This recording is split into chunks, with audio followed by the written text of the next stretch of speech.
سورۃ البقرہ آیت نمبر 26، ان اللہ لا یستحیی، بے شک اللہ تعالی حیا محسوس نہیں فرماتا.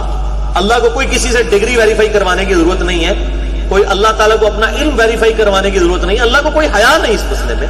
ان یضرب مثلا ما بعودۃ فما فوقها، کہ اللہ تعالیٰ کسی مچھر کی مثال بیان کرے یا اس سے بھی کسی حقیر چیز کی. یعنی اعتراض ہوا قرآن کے اوپر کہ قرآن اتنی بڑی کتاب، اس میں مکھی کی مثال، اس میں مچھر کی مثال، اس میں مکڑی کی مثال.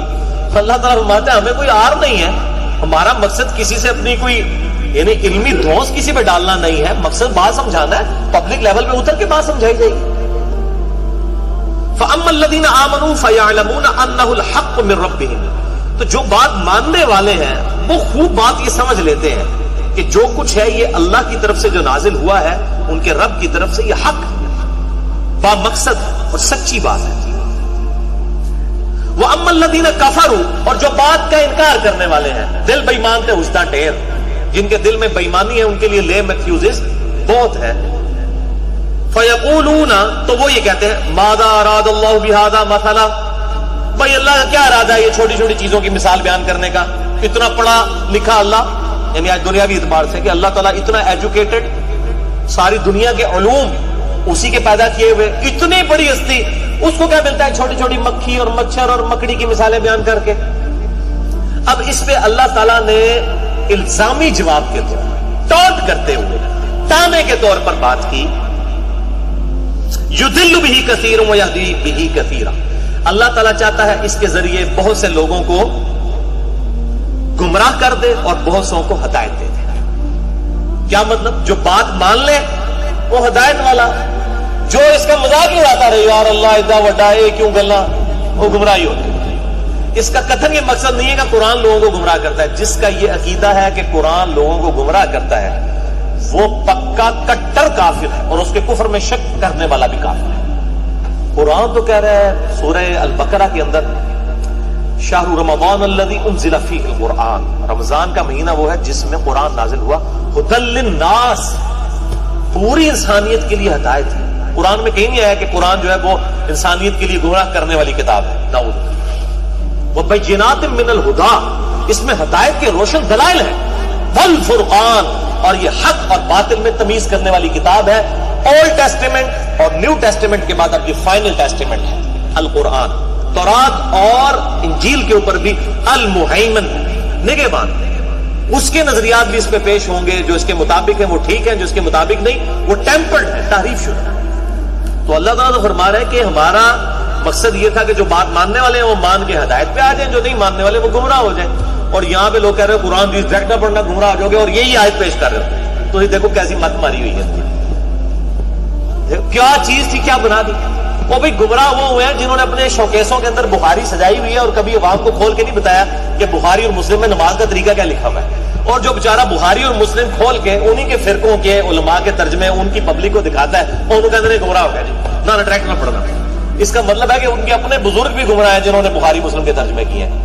اگر ان کا ترجمہ پڑھ کے لوگ گمراہ ہو رہے ہیں تو جنہوں نے خود کیے ہوئے انہوں نے تو گمراہی کا دروازہ کھولا نا. ایپا کیجئے الزامی جواب، اینٹی وینم، لاجیکل آنسر، اور پنجابی میں پھکی. وما يضل به الا الفاسقین، اس سے تو گمراہ نہیں ہوتے مگر فاسق لوگ جو گمراہ ہونے کے لیے خود تیار بیٹھے ہوئے، ان کے لیے گمراہی ہے. قرآن کے اندر وہ خود کما رہے ہیں، یعنی قرآن کا انکار کر کے، نہ کہ قرآن کو ماننے والوں کے لیے بات ہے. یہ دو کلمات کفر بہت خطرناک ہے. ایک یہ کہنا کہ قرآن پڑھ کے لوگ گمراہ ہو جاتے ہیں. یہ کوئی یہودی آ کے ہمیں کہے نا عیسائی یار قرآن حدیث ٹریک نہ پڑھنا گمراہ ہو جاؤ گے، ہم کہیں گے یہ تو اللہ کا دشمن ہے. لیکن یہ مولوی ممبروں پہ چڑھ کے آپ کو پگڑیاں اور داڑیاں پہن کے، داڑیاں پہنی ہوئی ہیں انہوں نے، رکھی کوئی نہیں ہوئی ہے کیونکہ ان کی پیسے تو انہوں نے سمجھ آ گئی داڑھی تو بغیر بھی امامت کر سکتے ہو. امامت کی جو صحیح مسلم میں 4 شرائط ہیں ان میں داڑھی نہیں ہے. تو یہ داڑھی انہوں نے رکھی نہیں، پہنی ہوئی ہے. داڑھی پہن کے جو ممبروں پہ چڑھ کے آپ کو کہہ رہے ہیں قرآن و سنت ڈائریکٹ نہ پڑھنا، قرآن و حدیث ڈائریکٹ نہ پڑھنا، گمراہ ہو جاؤ گے. تو یہ کلمات کفر ہیں اور ان کے کفر میں شک کرنے والا بھی کافر ہے جو یہ اس طرح کا کلمہ بولے گا. اور دوسرا کلمہ یہ بولتے ہیں کہ قرآن جو ہے نا یہ بہت مشکل ہے جی، بہت مشکل کتاب. یار پورے قرآن میں کہاں لکھا ہوا ہے قرآن مشکل ہے؟ اس کے الٹ ضرور لکھا ہے سورہ جو ہے القمر کے اندر کم از کم 4 دفعہ وَلَقَدْ يَسَّرْنَا الْقُرْآنَ لِلذِّكْرِ فَهَلْ مِن مُدَّكِرٍ، ہم نے قرآن کو تذکیر نصیحت کے لیے آسان کر دیا ہے کوئی نصیحت حاصل کرنے والا؟ ایز فار ایز تذکیر از کنسرنڈ، قرآن سے نصیحت حاصل کرنا، قرآن دنیا کی سب سے آسان کتاب ہے، کیونکہ یہ انسانیت کے لیے، ایک موچی کے لیے بھی، ایک ڈاکٹر کے لیے بھی ہے، ایک انجینئر کے لیے بھی، ایک ریڈی بام کے لیے بھی، ایک انٹلیکچوئل کے لیے بھی ہے، ایک ان پڑھ کے لیے بھی ہے۔ یہی مشکل ہوگی تو اس کا مطلب ہے اللہ تعالیٰ نے خود کا گل آیا ہے کہ ساری دوزخ ہی ٹور جن، نعوذ باللہ۔ اس آسان کتاب تذکیر کے لیے، ہاں جہاں تفاسیر کا تعلق ہے اور یہ باقی چیزیں ہیں وہ تو میرے بھائی تفسیریں لوگ لکھتے آ رہے ہیں، لکھتے جائیں گے، اس کا تو کوئی اینڈ ہی نہیں ہے، لیکن وہ عام آدمی کی ضرورت نہیں، عام آدمی کی ضرورت نصیحت ہے، تذکیر ہے۔ لیکن یہ انڈیا پاکستان بنگلہ دیش کا جو کلچر ہے، اس اعتبار سے مجھے بڑا دکھ ہوتا ہے، یعنی یہ گمراہی کی یعنی مراکز ہیں یہ 3 ملک، اس حوالے سے کہ یہاں پر مولویوں نے اس طرح دماغ پبلک کا خراب کرتا ہے۔ تو جزاک اللہ،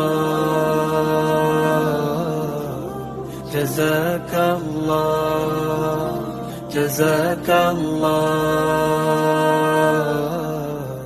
جزاک اللہ۔